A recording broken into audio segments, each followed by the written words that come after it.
Tammy Bruce, Fox News contributor and Fox Nation host. So let's just start there.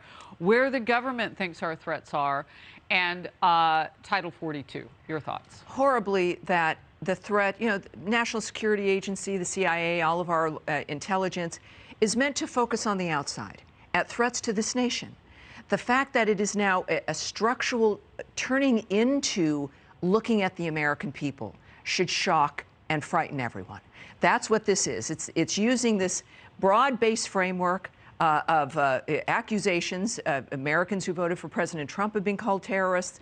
It's vague. It's amorphous. Parents obviously. But these are the arms of this kind of an attitude, that parents can suddenly be looked at by the DOJ as terrorists. It's not normal. It is not acceptable. It's not happened before. And if they have tried it before, they've tried to hide it because it is so obscene. Interesting. And we should say parents with dissenting views, which, by the way, means anybody in America who might have a dissenting view can get added to the list. Exactly. I want to get to this. Critics are tearing into the Biden administration for giving cell phones to illegal immigrants as a solution to keep track of them. One user called it outrageous. Congressman Darrell Issa of California tweeted, "First it was private housing for illegals, now it's cell phones." Senator John Kennedy with, "Why doesn't the Biden administration spend that money on securing the border?" Good question. And we don't really know how much money, and it will become a huge amount of money. And the absurd thing here is, do you think that individuals are going to keep those phones? Do you think that they're going to just be put on them and kept and coddled? No, I think they might end up in a ditch. They might be handed off to someone else. They might be smashed. We don't know what's going to happen to them. So if this is supposed to make the American people feel safer, and they say we're tracking them. It is an absurd dynamic. But the other thing that they can be used for, which the left loves, is to organize them.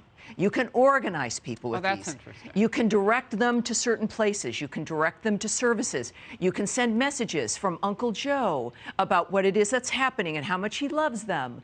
The left is, whatever they do, having come from the left, there's always got to be an artery involved that allows you to organize and move people. And that's exactly what these phones will be used for. In other words, how transactional can it be connecting to what the policies are? And that's particularly disturbing, too, because that's a command and control situation. And we already had that in mandates.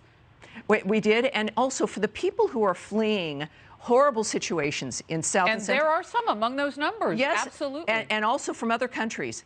Imagine you're entering into the free country, the best country in the world, and the first thing you're told is, carry this device because we're going to be tracking you. How is it that we've lost control of the country so much that new immigrants, visitors to this country, refugees, are now being told, you must have this device on you in order to be able to continue to function? How dare us? But look at the flip of that. We've got over 300,000 gotaways. We would love to know where they are. So if this is how they want to keep track, if that's their best idea at the table, at least it's an idea. Can it go with a COVID test? All right, now I'm just preaching. The White House's briefing with TikTok stars is getting fresh criticism. Remember this? I had the opportunity to ask the White House why gas down the street is $7, and here's what they said. The obvious reason: we're getting out of a 2-year pandemic. When use goes up, price goes up. Now, with Putin starting this horrific fight between Ukraine and Russia, nobody wants to work with him and do international trade. So with people being scared of war and limited resources, prices are bound to go up as well. Talk about transactional. Doubt she did all that for just giggles. Anyway, well, now one TikTok star says he cannot argue with critics who say the White House is using them as pawns. The Daily Caller reporting the White House's advocacy TikTok campaign was actually a Democrat front the entire time. It says it reviewed records which show a longtime Democrat advisor coaching the influencers. That falls in line with what TikTok star Khalil Green told Newsweek, quote, "I felt like a lot of the recaps from influencers were not critical. They seemed to repeat exactly what the White House was saying." Tammy. What an education, right? These young people going in there, it can be heady to go into the White House. I've been there. I know you've been there. It's like a very impressive thing. And then they come out and they're being used. They're being used as schmucks. and they turn around. This is not the way you want to reinforce young people's view of the government or the role that they can play as influencers. But that other individual is correct. You look at this and realize, wait a minute, we are being used by these politicians. And of course, it's not going to help their brands. Maybe they're doing it thinking it's the right thing. I think many of the young people do. But clearly, their friends aren't thinking that when it comes to the numbers of the young people in the polls who are supporting Joe Biden. That goes down like every other sector. Well, and again, I flip it because there are more of us than there are of those influencers at present. Who knows if that'll ever change. But for right now, we outnumber them.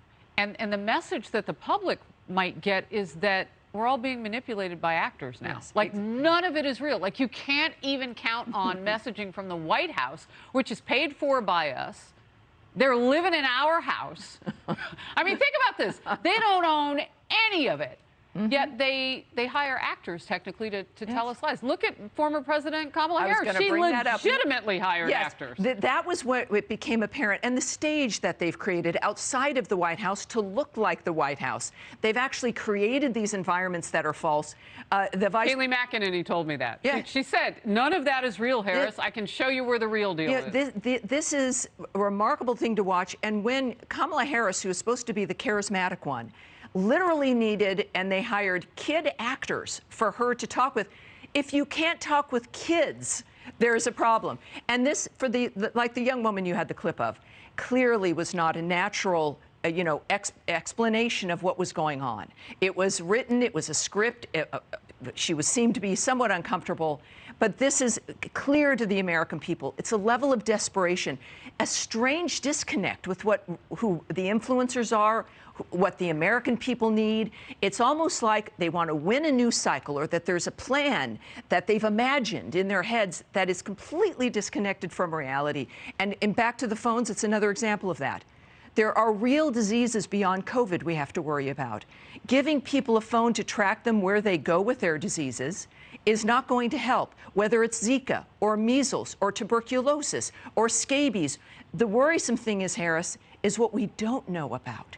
What is, and this is, thank God we had the wall at the time, as COVID was going from China into Mexico, we were ready because the border was not open. And that saved us to some degree. So it's what we don't know that we have to be concerned about. Right. Wow. All of it. All of it. We don't know what we don't know. That's correct. Yeah.